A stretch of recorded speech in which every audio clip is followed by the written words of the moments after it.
Okay, what did I think about this mouse? I think this mouse is great. Would this mouse will be my main?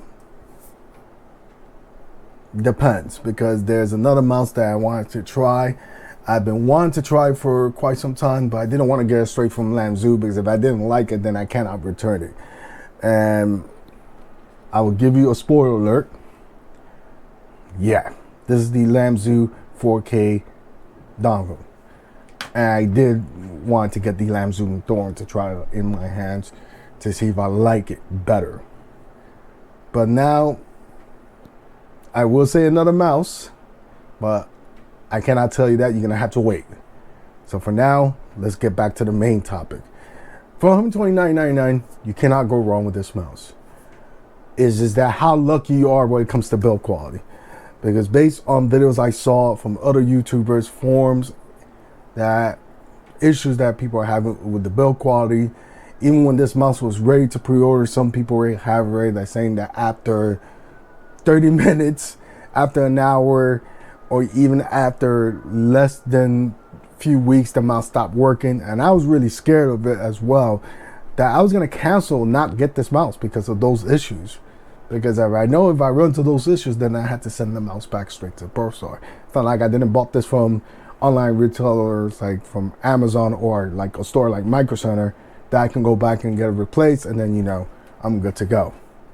So I really took a big risk with this, and I'm, knock on wood, I don't have those issues. This mouse has been working perfectly fine. Build quality is good. That's another issue you have to worry about as well, because some people are saying the build quality, that the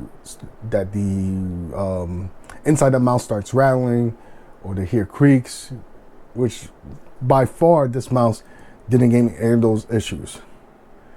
But I kind of like how you can adjust everything on the fly with this mouse. You can adjust the polling rate. And the good thing that I like about this adjustment on the fly, so I play video games, depends on what game I'm playing. I will play at 4K or 2K, but mostly at 4K.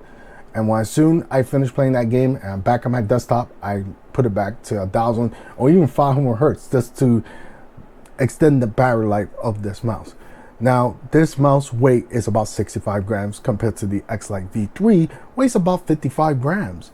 Now, it is heavier compared to the Xlite V3, about 10 gram difference.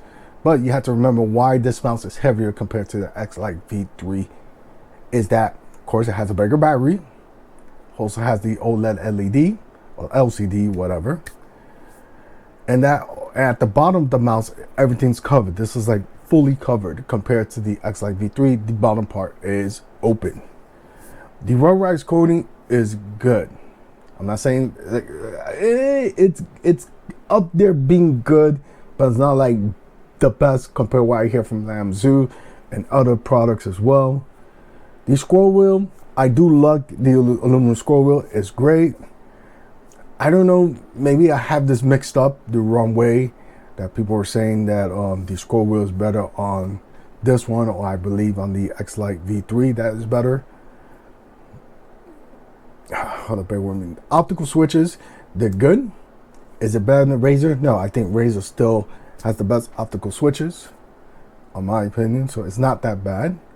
These side buttons, it's a little bit better than the V2.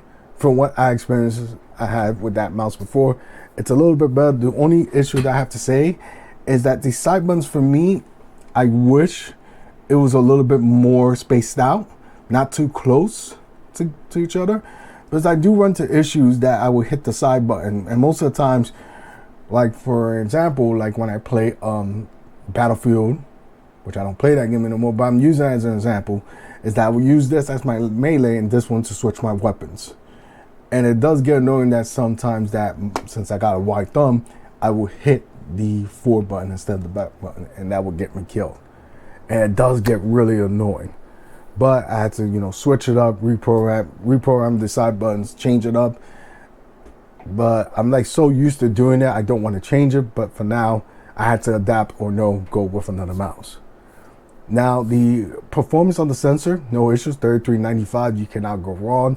There's no losing performance on, not losing performance, but the sensor does not lose tracking. it works perfectly fine. Now, when it comes to 4K, depends on the games. And it's really hard for me to implement, to say where's the issue at, what it could be.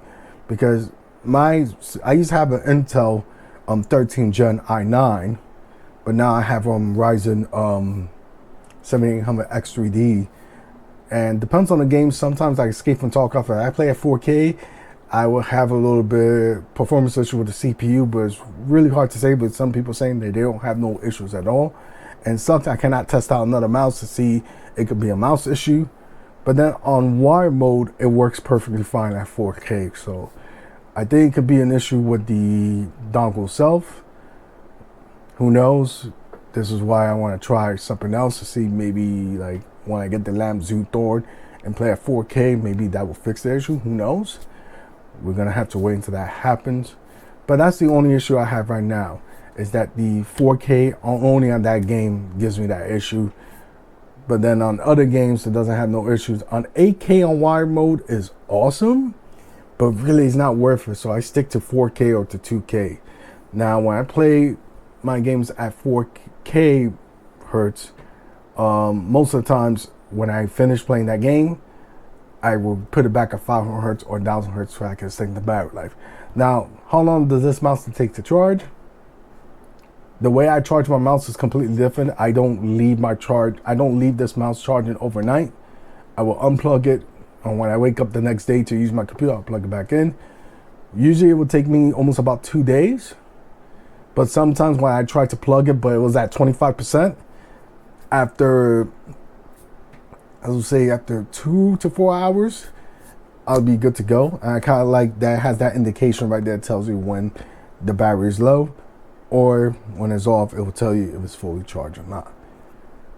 For $129, is it worth it? Are there better options out there? I would say yes. But if you're somebody who wants to go with an ergo mouse, something better than the EC2 from Zowie, I would say you cannot go wrong with this mouse. I think this mouse is great. I would say I would go with this mouse over the Zowie, but then again, people might kill me from Zowie who adore Zowie EC2s and they love it. They don't care if it weighs heavy or not. They will still go with that mouse no matter what, because that mouse works for them. And that is up to you. If the mouse works with you, go for it. But if it doesn't, then try something else. And that's it, ladies and gentlemen. Any questions you guys want to ask me, you know what to do. You can answer those questions down in the comment section. Until then, I am signing off. Goodbye.